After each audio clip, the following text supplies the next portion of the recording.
sugar. Ito yung blade ng powdered sugar na gagamitin natin. Iyan. Dalawa lang yan na ipin. Sa blender kasi yung ganyan siya, yung nakataas ng 4 na ngipin. Pero ito dalawa lang siya na flat. So magiging powder natin siya. So first guys, ilo-connect muna natin sa power. Na-connect na natin sa power. So lalagyan na natin ang asukar, mix, ang patawag dito, yung machine natin. So lalagyan natin siya ng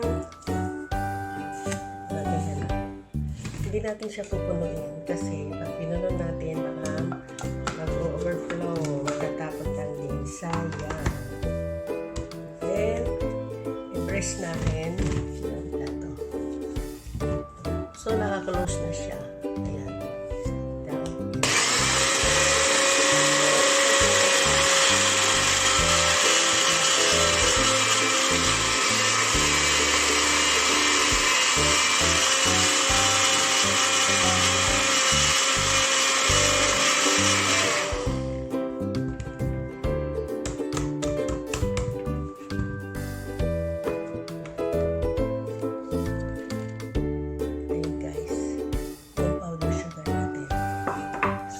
Isalin ko na dito.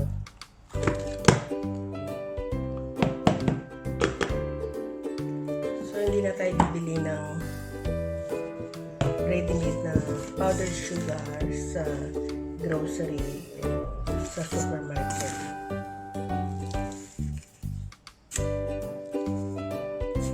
Gagawa na lang tayo ng homemade para makatipid.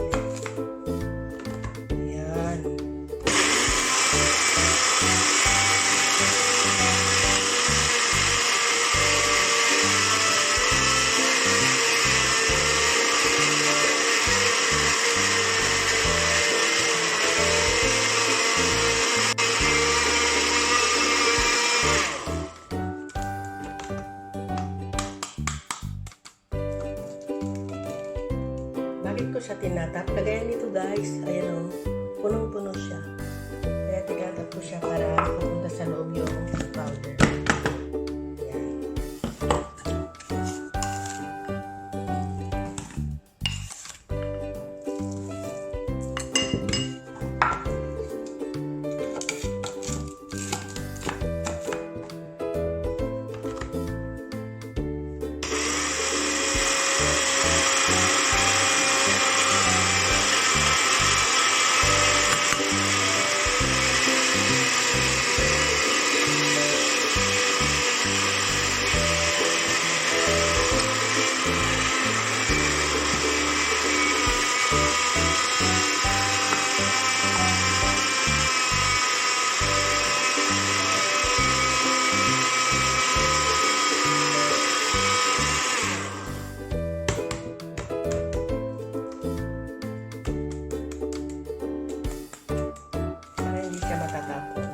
Sayang kasi.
Ito na guys, yung powder sugar natin.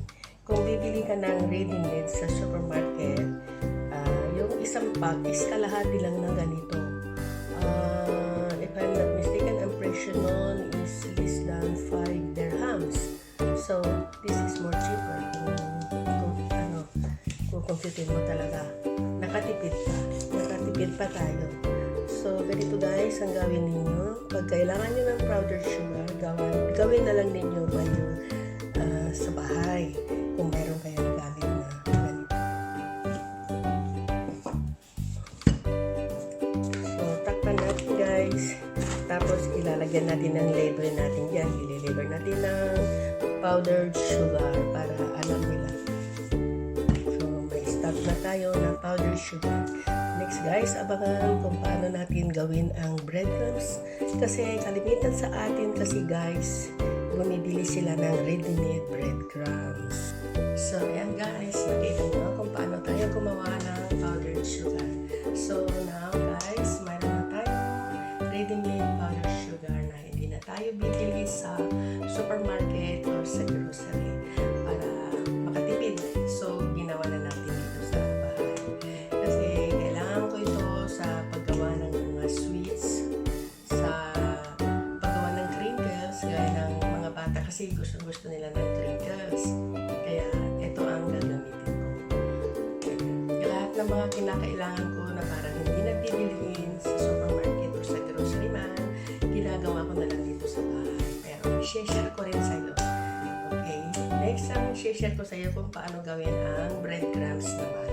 Kasi ingredients natin yan sa paggawa ng pandesal. Okay guys?